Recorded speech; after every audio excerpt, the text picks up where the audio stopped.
It's recommended to calibrate the printer whenever you're changing your media type. For most media types, auto-calibration is adequate.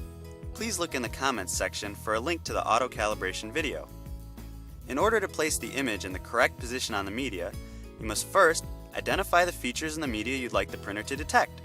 Second, you must make sure the sensors in your printer are set up to detect those features.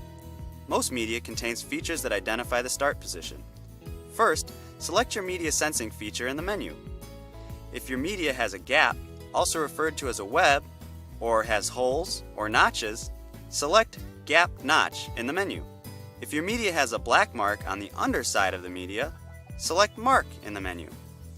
If your media is a continuous roll with no start position features, select Continuous in the menu. Please note that the label length on continuous media is controlled by the file you're printing. Second, set the sensor type in the menu. For black mark media, set the sensor type to reflective. For all other types of media, set the sensor to transmissive. Now, load the media and ribbon. Make sure the media and ribbon are fully inserted.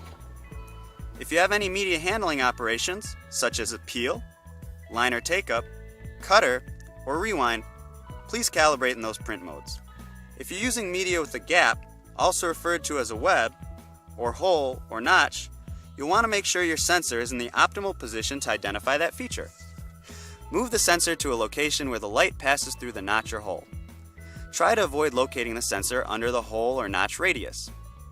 If your media is not a simple rectangle, such as a circular shape, locate the sensor over the leading part of the label. If you're using media with print on the underside, try to locate the sensor away from that print so the sensor does not get a false reading. After you have the sensor properly located, select Media Ribbon Calibration in the menu. Press the right select button under the display to start. Be careful not to press the button more than once. If your media has a gap, also referred to as a web, remove labels and rewind the roll to ensure only liner is under the media sensors. If your media has holes or notches, or is a continuous roll with no start position features, remove the media entirely. If your media has a black mark on the underside of the media, please ensure the black mark is not under the mark sensor. If you're using ribbon, the ribbon must be removed from the ribbon sensor location on the inboard side of the printer. Close the printhead. When you've completed these steps, press the pause button to continue. When the printer has learned the correct settings, the display will show a Reload All message.